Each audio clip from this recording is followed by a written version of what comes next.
Hello and welcome to the VR Untethered podcast, your home of weekly untethered insanity. I'm not Josh. I'm also not Josh. Wait, yes, I am Josh. And You're Josh. The last time I checked, I was Josh. Yes. Okay. Well, when was the last time you checked? Holloway. So, I'm too cool to be Josh Holloway. Okay. I agree. I don't think anybody that's watching is going to argue. And you are too cool to be Brad Pitt. Well, thank you, sir. I appreciate that. I wasn't too old to be Brad Pitt, but I went with too cool. So. Well, I liked the first one better, and I certainly hope to bring out that second one. But whatever. I see which way this conversation is going this morning. So let the arrows fly. Yes. Well, by the same token, I'm also too old to be Josh Holloway. I think. I think only his hairdresser knows for sure. Maybe. So, any highlights this week? Seriously? No? I mean, as far as gameplay goes, highlights, my highlight was being able to move again. Looking at the game that I couldn't play. Pretty much, but also looking into, version 32 and really where they're going, and just reading everybody's utter complete freak out over the size that you're going to need to be able to play Space Pirate Arena. Yeah, that's, I mean, we knew this when it was first announced that it was going to need this size. It's just that now that it's closer to reality, everyone's even more like, whoa, wait, it is finally sinking in. Right. It's ridiculous. It really is, because when you try and think of an area of 10 by 10 where you're not going to get light bleeding in from the outside and still have access to Wi-Fi that's not being blocked by concrete or anything else that's blocking the light. Well, if I remember right, it's supposed to work with like a hotspot, because you have a server on the laptop or whatever, and they're connecting, to the laptop. So it doesn't necessarily need internet or Wi-Fi per se. Yeah, what's a hotspot? No, hotspot is hotspots are not as fast as full-on router-based Wi-Fi. Well, that's what I'm thinking, is how are you going, people complain about the millisecond of latency when you're plugged in. What's going to happen when you're doing this through a hotspot? Seriously. Well, the thing is here, with the millisecond latency when you are plugged in, that's everything coming in and everything going out. With this, everything is on the headset. The only thing that's going to and from the laptop is the positional data. Is very small amounts of data. It's not gigabytes. Right, I know, which is it's only bytes. Right, exactly. So a hotspot speed should be sufficient for that, because that's not going to bog it down. Whereas if you were doing something like virtual desktop, a hotspot's not going to cut it, but that's because there's so much more data coming through to both ways. With this, it's just, okay, player one is here, player one is now here, player one is now here, and it's just giving the coordinates or whatever, Right. So it's very small amount of data, so it shouldn't be full of latency. I mean, there's always going to be a little bit, People will have weapons. People will be firing. It's not just the person. Well, yeah, but that also is just. Right, I know. That's. I understand. They have weapon number one. It shoots at coordinates X, Y, Z. Right. No, I got it. And then your device does a check. Am I hit? No. I know, but we've already seen the Gargantua trick, so we understand Well, that. yeah, but that's completely different because that's over the internet. That's no, Right. It's a different trick, but I'm no, just saying, no. let's see what happens. It's a little bit different.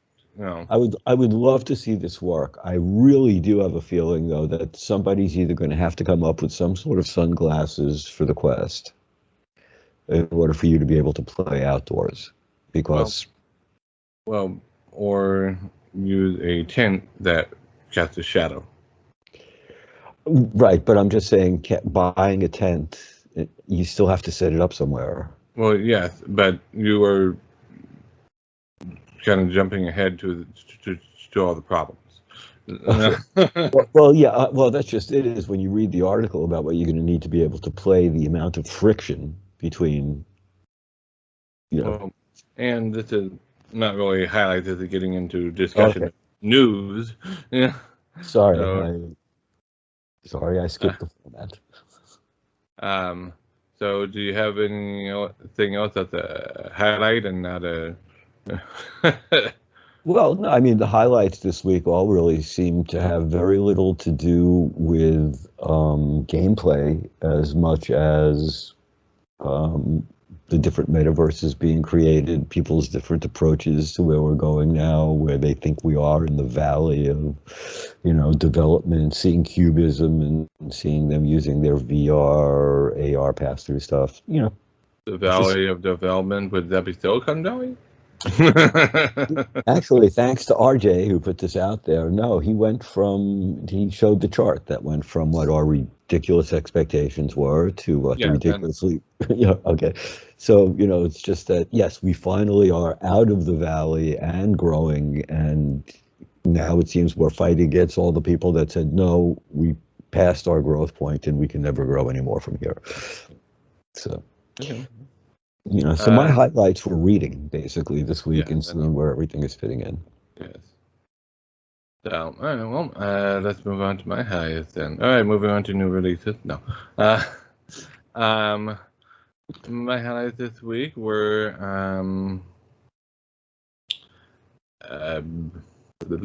I obviously got to play some more Skyrim, and I found a mod that I'm considering using. It's free if I'm affiliate or partner on Twitch, but if I'm not, then it's $5 a month Patreon. What the mod does is it allows Twitch viewers to control your game a little bit by doing things like summoning enemies that are just random enemies not involved in any subquest or whatever. Just all of a sudden you've got Dermora attacking you, or they can cast a beneficial random spell for you, that all of a sudden heals you and all of your allies. They can put stuff into your inventory, like they give you extra lockpicks, if you have extra potions of health or whatever. Wow. They can send you flying into the atmosphere. So they have Bezos power. Yeah. So it's a way of making his stream a little bit more interactive, and it uses bits or channel points, which then translate into probably a minuscule amount of money for the streamer. Right. So it's something I've been considering, and because I haven't really been wanting to go affiliate anyways, even if I meet all the qualifications, which I don't quite yet. And the reason for that is because starting at affiliate, they start trying to tie you down to only their platform. Okay. So, saying you can't stream on our platform and another platform at the same time. And then when you get to partner, you can't stream on our platform and any other platform ever. You have to stream only on ours. Yeah. So, I'm like, I don't really want to get into that. I want to maintain the freedom of being able to do what I want to do with my streams. It is kind of ridiculous to have to lock yourself in. I guess unless you're extremely successful or there's something happening for you there, that's great. Right. Right. So, but anyways, that is one thing that I am looking forward to trying out for at least 1 month, is seeing how it works. So. Well, let's face it, at this point, anybody who watches our show understands that you no longer live on this planet and you only return here. I just live on an alternate version of the planet called Skyrim. Exactly. So, and every now and then you visit this alternative version because you're untethered, which is one of the virtues. But it's nice to have you back. All I need to do to switch between versions is put on or take off the headset. And someday you won't even have to do that. I'll just have to go, okay. And maybe not that. Right, I was going to say maybe not even that. That's the crazy part, It's like I don't see where this necessarily has an end as far as the development of what we're doing, but All right, so now let's move on to new releases. I Expect You to Die. Oh my God, that was what the doctor said. You too? I know, right? So it came out. It's good. It's great. A lot of people like it. And it turns out it's only like about 3 hours, which is what I was afraid of, that it was going to be on the shorter side still. Right, but they said the graphics are really good. Yeah. It's an entertaining game. The 3 hours is very well done, and I know they've got big name people in it. They've got Will Wheaton. They've got Puddle the Pity Clown. He's one that did the music. Okay. And I probably said that wrong, but the Puddle is he's got a really good voice and all that, and does great songs, but he dresses up like a clown for his videos. Some people have this craziness. Some people have that craziness. It's all in a day's work for Puddles. What can I say? But it does look. It's funny because yes. Oh, Puddle's Pity Party. I'm sorry. Yes. Yeah, I'm still in a state of shock over the fact that I Expect You to Die got such great review. The second one, because the first one's been around forever. Right. No, but there was nobody that complained. I think it was getting a 4.9 or a 5 for years. It's like, because it was funny. Right. And well done. So I should be sharing the screen. This is Puddles. He's the one who sings the opening song for I Expect You to Die Too. That guy right there. And this is about as depressing a way as I would like to go at this point. So let's.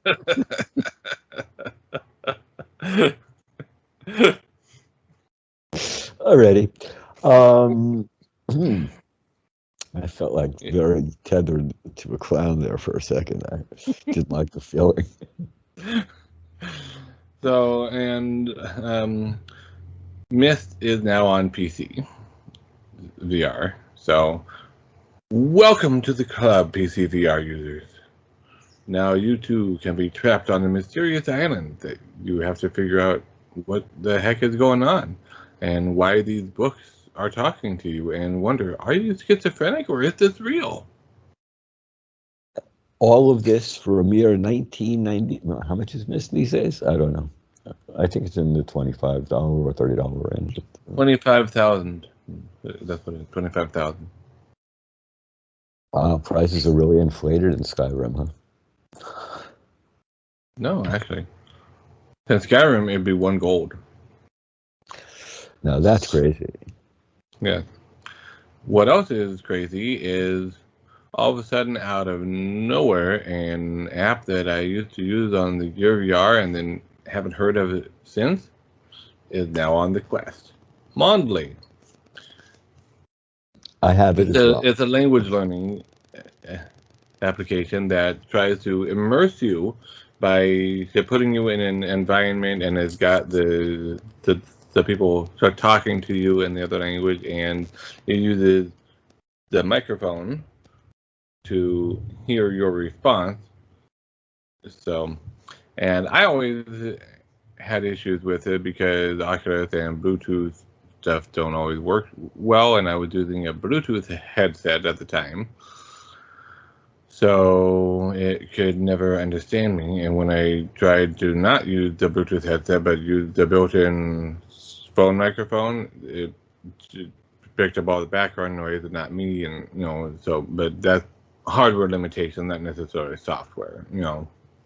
My problem with Mondly was really the fact that it was very scripted. Yeah. It's really teaching you exactly how to get on a train from this car to that car or use the bathroom. Right. Well, I mean, it's the exact same thing as in a language learning book where it takes you through scenarios. C'è un bagno qui vicino? Sì, là. Mille grazie. Prego. But yes, but that's only if that's their pre-programmed response. Right. Otherwise, Right. you're going to get, I don't understand what you're saying. Exactly. Or if you get it wrong, right. So, yeah. But the point is that it's the same thing as those predetermined set scenarios in the books. It's just more immersive because you're in a 3D environment. You see what looks like a reasonable facsimile of a person that you are talking to. And so it does have some value. Is it perfect? No. Perfect would be getting a language learning partner in VR chat or Rec Room or Space and conversing with them. So that would be ideal. Right. Even Duolingo, and Duolingo is going to take you much further than Mondly in terms of. Mondly I never really saw it develop beyond just the 2 or 3 statements or mini conversations. Right. But now that they're on the Quest, maybe they will progress beyond that, and they will add more, and they will use the funds from the Quest sales to make their AI a little bit more intelligent than it was on the Gear VR, so that it can say various responses to them if you wanted to. Right. Make it more of a natural conversation. Cut off script if you want to. Right.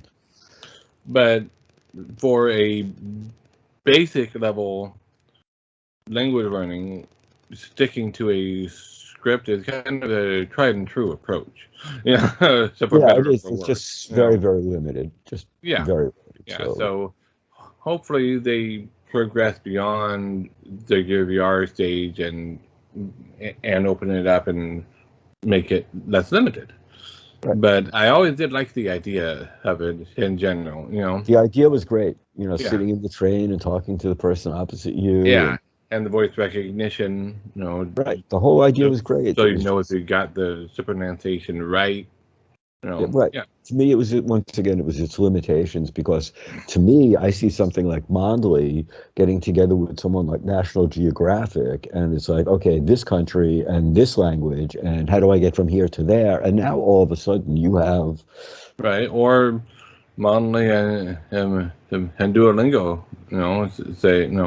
Right. Well, no, because then you got Rosetta Stone again, so you have the same basic approach now. So now we're going into. Well, no, but it's like it could be a basis for some cool things in the future if they do well enough. I'm just worried that if it's still the way that it was on the VR, it's not going to do too well. and it might flop, and we'll never hear from it again.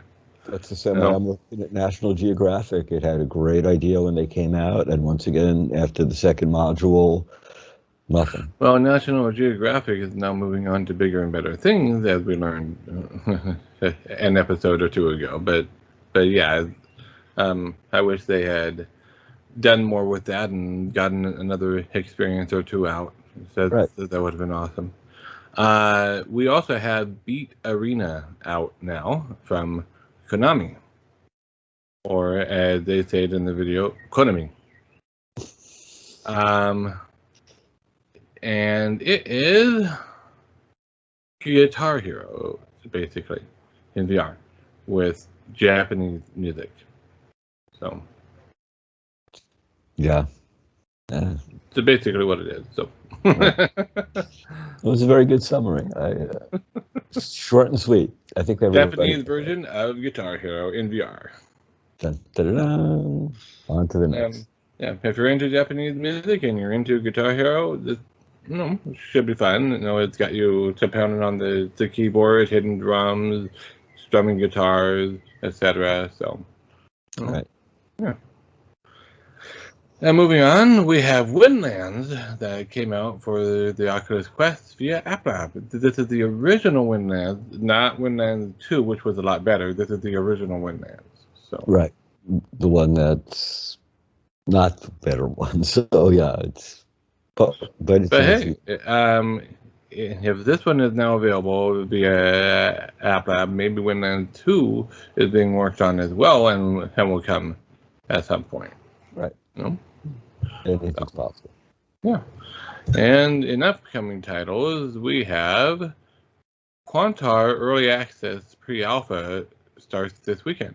If you are in their Discord, you can sign up for the pre-alpha and give Quantaar a try. This is a third-person battle arena thing. It's kind of like Blast On, but from a third-person perspective, and it's also kind of like Smash Brothers, Super Smash Brothers, right. on all the other platforms. But in VR, 3D moving around and all that, controlling them. So, interesting concept. Looks like it should be fun. So, if you're interested, go look up the Discord. I don't have the link for you handy. I will try to throw it in the comments or to put it up on the screen. So you can have the Discord and sign up and check it out, and then come back here and write in the comments what you thought of it. Right. This way we don't have to. Yeah. That's not why, but okay. Now, moving on to news. We have version 32 that has been rolling out. Brings an update to Oculus Move, allowing you to set weekly goals instead of purely daily goals.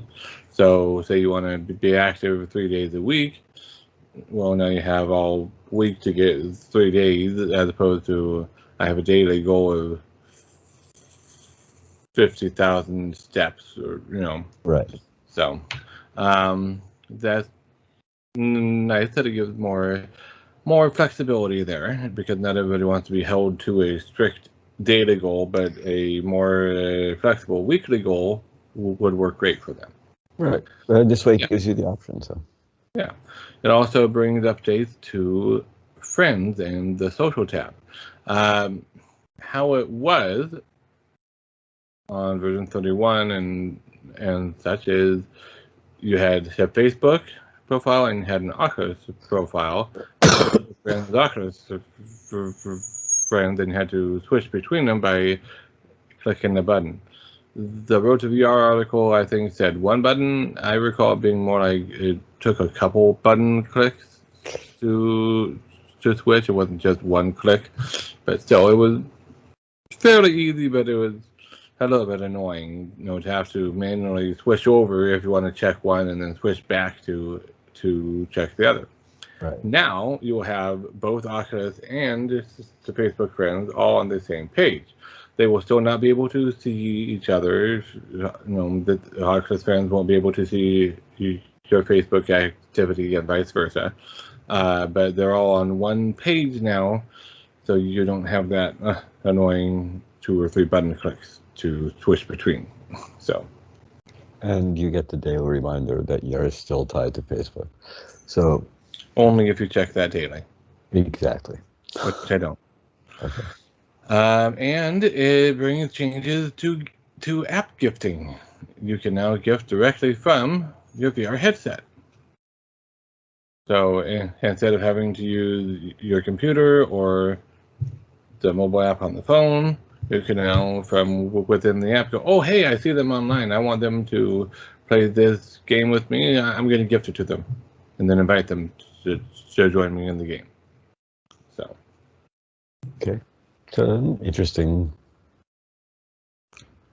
I don't know how many people use it. Yeah, well, it's another option. It's not a bad option. Right. So. But it's and funny and I think I mentioned that version 31 and version 32 seem to have stabilized the Wi-Fi for me with servers or desktop. So yeah, so that's good. But who knows? And in version 33, the Wi-Fi may be unstable again. Who knows? Well, that's just it. Is we don't. You know, it's like. I mean, it's so. No matter how much things are tested, there's always things that are going to break when it goes live and it's out and so it's stress tested by non-employees. There are always things that's going to go like, well, wait a second, that wasn't happening in our testing, but it's happening now. So. Well, to me, the funny thing when you're mentioning that is that right now Apple is floating iOS 15. I think 14 to 18 different flavors to different developers to see which one is going to be the one that they're going to actually. Do they have pistachio? I think they do. I do believe. And I'd go with that. Or maybe Mediterranean mint flavor. Yeah. Well, actually, could I get half and half? No, that's a different flavor. Oh, okay. Totally. But yeah, so that's going on now also. So. Yeah. So, and moving on, we have VCAT 6. What? Oh, I was going to say, not only do they have 16 flavors of the iOS 15 floating around, but 14.8 is going to be released.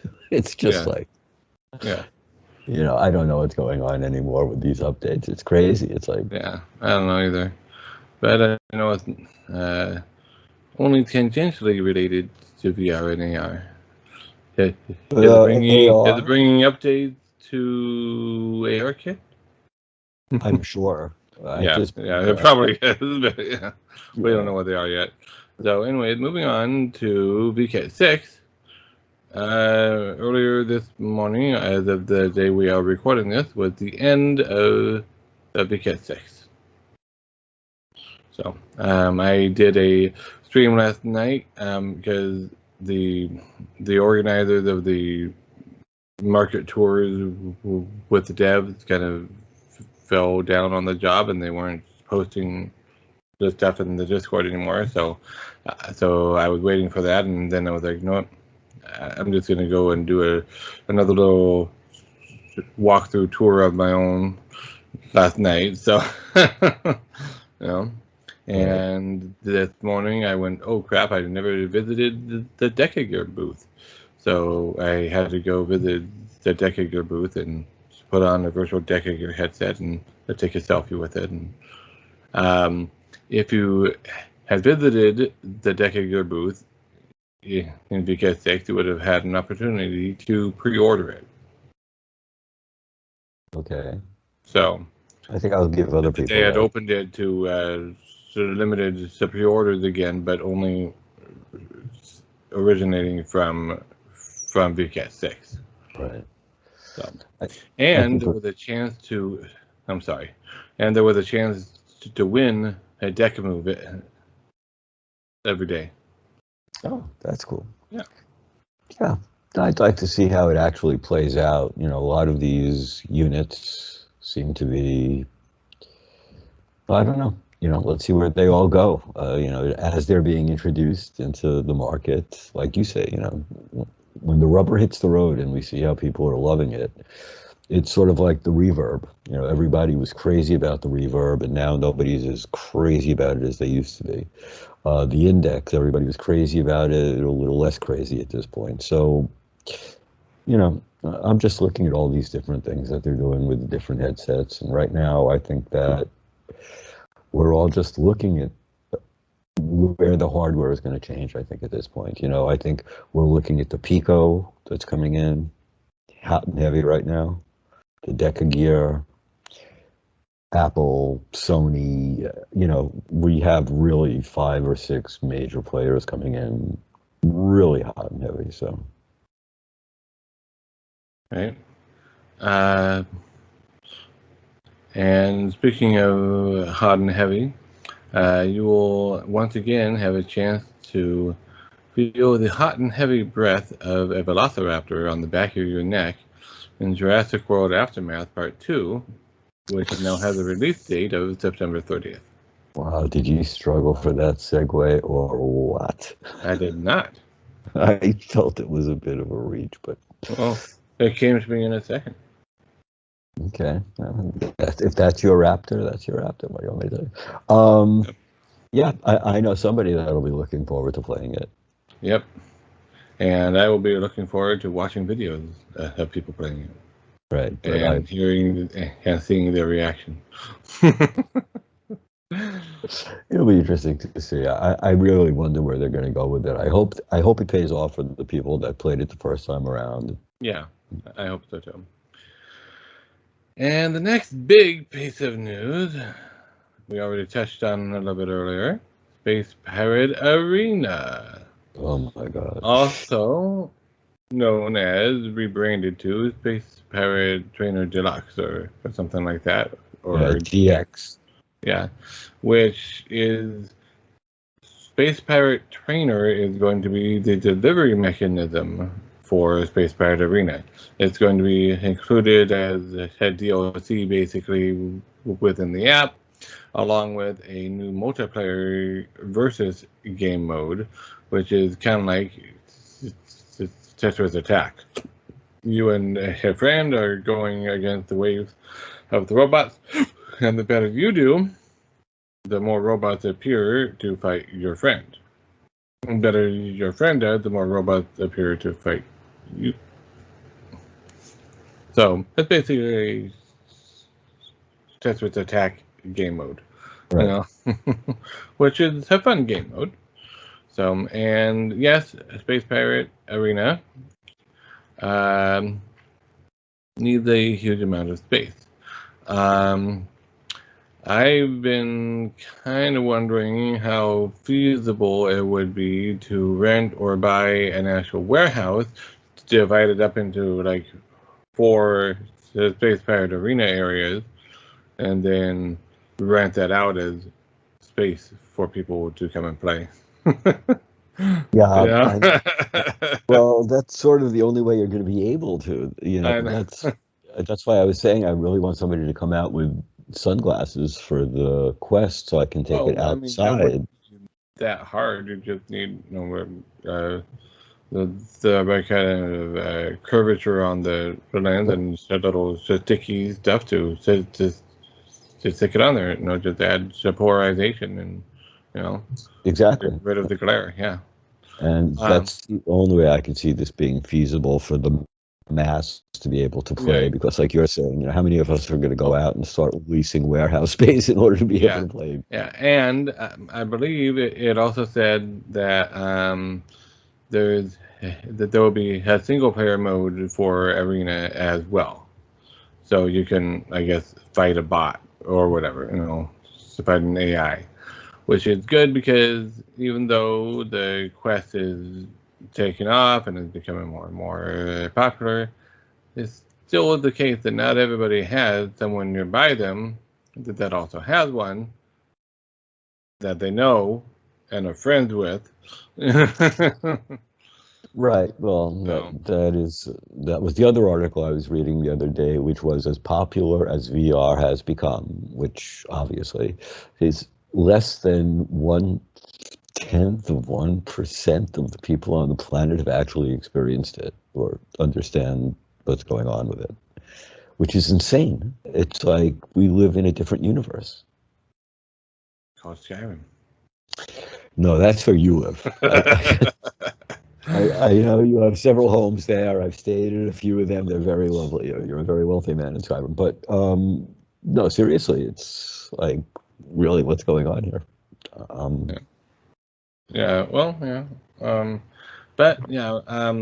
I happen to have someone who has a Quest 2 nearby me, my wife, but she's not going to want to try to play Space Pirate Arena with me. I could put my son in it, but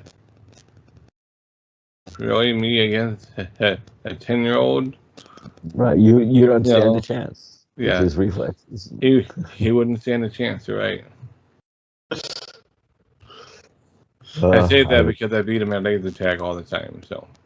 No, I understand. I understand. Just give him a couple of years to grow in, and he'll be beating daddy. Yeah, Um, so I would need someone else, and unfortunately, due to the pandemic and all that, and all the lockdowns, the local meetup, well, local-ish meetup group, isn't really meeting anymore. And I got an email this morning saying, "Hey, would you like to be the organizer of it? Because otherwise, at the end of this month, it'll be disbanded. It needs an organizer." And I'm like, no. Because yeah, no. if I took over, I'd be moving it from down in the Detroit area up north a little bit, you know. Yeah. I mean, I know Detroit's kind of the technological center as well, over in this area, but it's like I don't really like trying to drive down there to do VR stuff. Right. Well, no, that's just it. Is like once again, what I was involved in at the beginning of this whole pandemic thing, if you remember, was looking at creating arcade spaces for Right. the Quest, for bringing VR arcades in. And as you pointed out, now is obviously not the time. But yeah, I could see places like Dave and Buster's and the places that were all doomed during this, bringing back a space to play Space Pirate. Bring your own Well, yeah. Quest and Well, go. the good thing about the Space Pirate Arena thing, like what I was talking about, just the warehouse and the space and the networking, is they bring their own devices. I wouldn't be responsible for needing to clean anything or Right. and the way Space Pirate Arena works, it maintains the distance between the two players in the first place. They get warnings if they get too close, so it would be uh, whatever your view on the restrictions, it would be a restriction friendly experience. Uh, that's another. It's well, that I don't even want to go there. Yeah, that Um, has nothing to do with VR. That's just right. Nothing to do with tethering or untethering. Let's move on from there. yeah. Um, Um, what else is up in the news? well, Gary? Venice International Film Fest is starting soon. I think either this weekend or next week. I forget which. And Tilda Swinton, she the Ancient One fame, is the narrator for a VR for Good film that is debuting there. It's called Goliath. It's about a schizophrenic guy who makes connections using VR multiplayer games. So, and she narrates it. Could be great. Could suck. We'll have to see. Yeah, you never know. Right. Because they've got a big name actress to doing it, you know. Right. Exactly. So I'm realizing they have intent, Yeah. but where it goes, something like this, especially when you get into schizophrenia, whenever you get into some sort of disorder and incorporate that into an entertainment experience, it's sort Right. of like my left Well, foot, it's not necessarily meant to be an entertainment. It's more meant to be an edutainment. Well, that's part of the problem. Once Yes. again, if you didn't introduce the schizophrenia, now you have entertainment. By Right. introducing the schizophrenia, you've now turned it into something that is, I'm not saying less interesting, and probably more interesting, but very different. So, Yes. And it's fraught with walking that fine line. Yeah. well, there's that, and then there's also, it's like I remember avoiding one game that got very good reviews, and the game was supposed to be, I don't even remember anymore, I'm sure you will, but the kid, you were helping this kid who came from this dysfunctional family that was never Right. going to be right, and the ending of the game was never going to leave you happy, and I'm still trying to understand why people loved the game, and Right. it was just like, I don't know. To me, my VR is escape. Yeah. So that was the one. I forget the name, but something about giants. Right, Yeah. Ghost Giant, Ghost Yeah. Giant, Yeah. and it looked like a great idea, very Moss-like and everything, except for the fact that Moss wasn't schizophrenic, and you didn't have a dysfunctional. Well, it was, but it was a dysfunctional mouse family, so it wasn't quite as Well, it heartbreaking. wasn't necessarily a dysfunctional mouse family. It was like the only family Cole had got taken by the giant snake, and so Cole had to go try to rescue them. No spoilers for those of That's you at the that very have. beginning. So, anyways, um, Oculus Quest 2 128 gigabyte is now out for sale. So if you've been wanting an Oculus Quest but didn't want to pay full price for the 256 gigabyte version and you felt that 64 gig would be too small for you, you're right. 64 gigabyte would be too small for you, which is why they now have a 128 gigabyte version that costs the same as the 64 gigabyte version. Once again, rewarding the initial purchasers by. No, the initial purchasers are rewarded by we have referral codes that we can do now, and maybe I can put yours and mine both up on this screen in editing, so that anybody watching wants to go and buy one can use one of our referral codes. You get an excellent gaming device, and we get $30 of store credit. And that's true. So please take advantage. There you go. I mean, right now it's really 64 was crazy. It was way too small. Yeah. So I think the 128 for some people will be perfect. Really. Yeah. That's certainly long enough Yeah, until. I mean, the 64 gigabyte would have been perfect if you were using it primarily as a PCVR headset also, right. But when you start using it as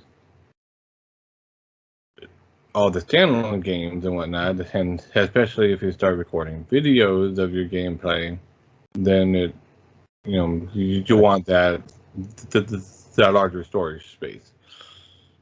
As you'll notice by the pricing on every tablet or pad you go to buy, which is, the more storage, the more, it's like, oh, look, this is reasonably priced. Oh, with storage, it's like, Yeah, this is a excellent price for a tab. Oh wait, it's only got 8 megabytes of storage. If I want to go up to 2 gigabytes, it's an extra $20. If I want to go up to 64 gigabytes, it's the next $100. I know, it's crazy. And then there's people still complaining about TFT screens and AMOLED and LED. It's like, yeah, this all makes a difference when you're talking about super professionals that are sitting at there's very little difference to a normal human being between TFT and OLED. on a Right. 10-inch tablet. You know, very seriously. Yeah, you get to a 65-inch TV and it's 4K. I'd rather have the OLED, but you know, I just see people. Yeah.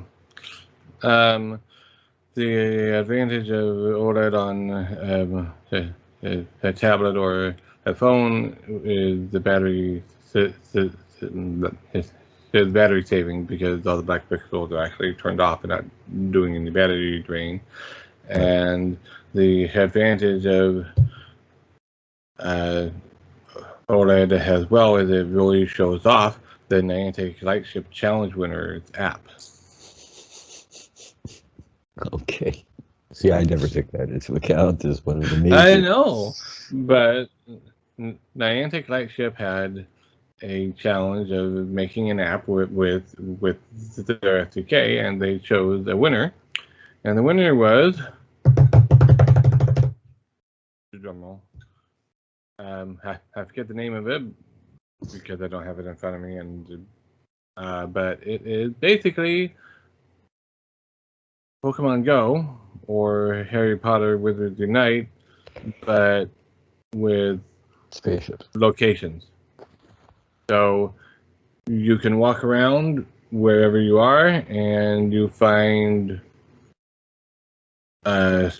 stuff from other parts of the world in AR in front of you, and you have to figure out where it came from and click return it to the right country or the right city.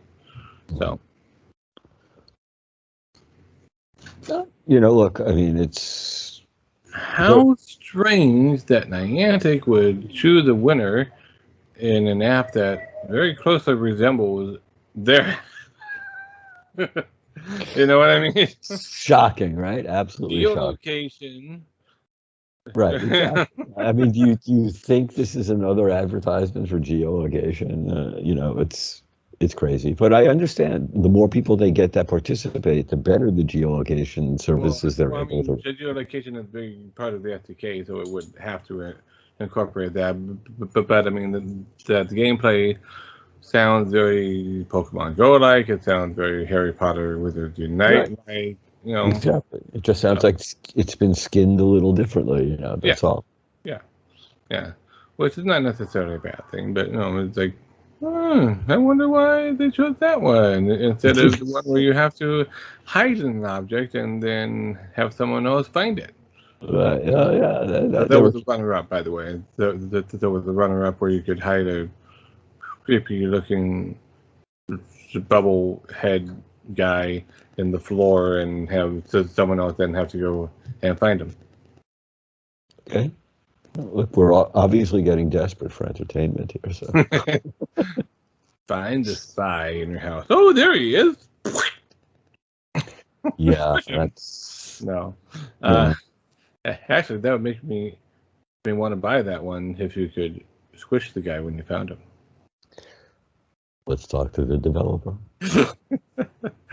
So, anyways, ByteDance, the owner of TikTok, is evidently interested in buying Pico. Yes, evidently. I think they already have bought Pico. Yeah. Which changes the entire VR game. Yeah, I mean, there's no guarantee that they are going to start doing VR stuff, but there's kind of give them a foot in the door, you know, and they can definitely apply things from Pico into the AR of TikTok, right. You know. So exactly, yeah, no, it's a good match. I'm not saying it's not. I'm thinking it's a great match if they do it right. Once again, this is all, you know, being based on somebody doing something right is a very important part of something being good. So, and speaking of no guarantees that they will be doing VR stuff necessarily, Bungie co-founder believes VR and AR is the future and will eventually take over the world. But that doesn't necessarily mean that Bungie is going to be getting into VR quite yet. There's been no official announcement, but if he as the gung ho as the article made it to sound, There will be. chances are they are at very least strongly researching what can we do in VR. Exactly. I would say they have a few people working for them right now, giving them some projects that they might be interested in. That would be good to see them come back too. Bungie was great. You know, when you mentioned Konami before, they were great. I'd love to see that come back. I really would. Especially when all I see Nintendo working on is this Switch, and I'm still trying to figure out, like, this is 2021, right? Not 1921. Like, what are you people doing? You know, it's like when I see this, you know, it's like, oh, the Steam Deck could be the ultimate Xbox we've all been waiting for. I don't know about you, but I don't like playing my ultimate Xbox on a 4-inch screen. I would really much rather play it on a TV. So no, my ultimate Xbox is not going to be a little bit bigger than my wristwatch. Just saying, you know. Yeah, and as much as I like our Xbox, I like VR more, you know, and I mean, realistically, the controls are very similar, because the two VR controllers are basically an Xbox controller Split. broken in half, and That's right. you hold half in one hand, half in the other hand. Exactly. You know? It's perfect. So yeah, all the controls are basically the same, really, you know, but as beautiful as the graphics are on Xbox or PlayStation, and they are superior to where we are now on the Quest, at least not PC VR. It's not going to be a long time till we're there. We are so much closer now than we were even a year ago. And it's not as immersive as VR, even with the like half a decade previous quality graphics, you know, it's more immersive, you know, and it feels better. It feels more fun. It's definitely more active because, it's more tiring, or it can be if you are not used to it, but it's more fun to swing a sword like this than it is like. Right. There is no swinging a sword. Pushing this button is not swinging a sword. No. Having to whack and defend yes, one is playing a game and the other is watching the game being played as your thumb pushes a button. Right. So yeah, I mean, we've tried not to harp on Skyrim, but in the VR version, if you're using a weapon, you block by holding it horizontally. You know. Right. Exactly. Like you're actually doing it. You have to actually swing. You know, you have to actually draw the arrow back and let go. You know. I know. And how long has it been since we even talked about the archery games? It's like they're great. It's like we gave up on them because they were so good right away. We just moved into other fields of play. So, right. But yeah, and you know, it's like it's so much more enjoyable doing it this way. And yes, I know there are still problems with motion sickness with certain people and whatnot, I know, that are prone to it, and they can't handle the free locomotion that some games have. But there are games that don't involve free locomotion. And it's not just that; it's a matter of arena would be the ideal locomotion method because you're actually walking around, so it's actually one-to-one matching what you're actually doing. Right, exactly. So that's what I'm saying is that I think the disconnect is once again the same thing as getting seasick, is when your body is doing one thing but your mind is telling it it's doing another, and that's what causes there's a disconnect between what you are seeing and what you are feeling. Right. When you are feeling, you are sitting still, but you are seeing that you're zooming along, or a lot of turns, you know. And sometimes that could just throw. And the thing is, though, brain can't handle that, and it translated as sick. Right. However, if you take the time, if you don't jump in on the roller coaster game and you want to Right. start with like a card game, Right. and work Start your with way, the stationary games. Get get used to that. be Then maybe intrigued. move up to a game where you are teleporting around. And then move up to like the holoportation in VR chat where you see your character walk and then you teleport back into it. You should go in to transition towards severe Right. locomotion. And And if you start feeling sick, stop. stop to take your break, go back in later.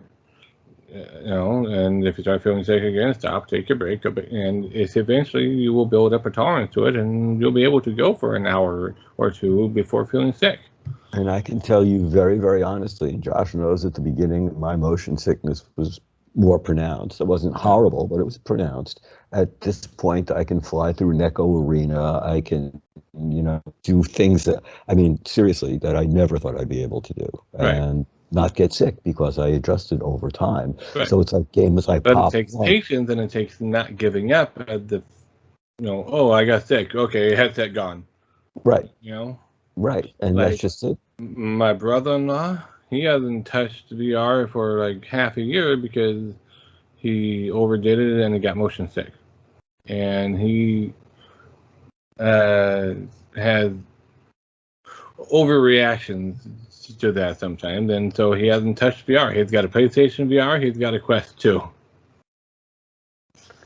Crazy, absolutely Yeah, crazy. Yeah. I mean, look, there are games that'll drive you nuts, and they're meant to, right. but don't play those until Yeah, you're ready. right. That's the And whole thing. yeah, and if you enjoy VR and you get motion sick, don't give up at the first time that you get motion sick. Just don't necessarily try to push through it. Just take a break, and then go back into it later on in the day or the next day or however long it takes. Right. It's worth it, and there are so many games out there now that do not involve having to really get motion sick and accustom Right, yourself to the VR right, world.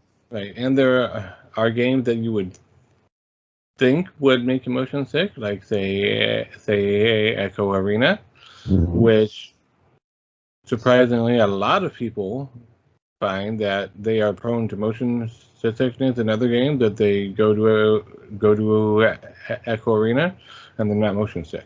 Right, flying around in anti-gravity at 100 miles an hour, or flipping around this frisbee, and Right. yeah, no Well, motion. it is partially because of how they handle things and because of how far away everything is Right, from you. Even though you are moving really fast, it reduces the perception of the motion because things that are far away don't move quite as much. Whereas exactly. say you do the ISS game, you know I everything is can. right here as you are going down. Right, That even though you are moving slower than you are in Echo Arena, it's got a completely different feel. I can't do the ISS game. I can't. I do get Yeah, nauseous immediately. Within right. 30 seconds, I'm out. Uh, Right, and that's partially because everything is right next to you, so it enhances that feeling of motion. Whereas Echo Arena, everything's so far away that it minimizes Right. that feeling of motion.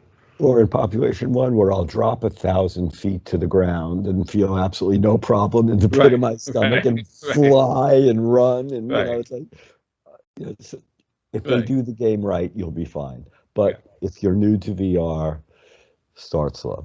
That's the best thing we can tell you. And if you are new to VR, having just gotten Oculus Quest 2 128 gigabyte, you might want to download Viveport and then plug your Quest into the computer before 2 days from now, August 30th.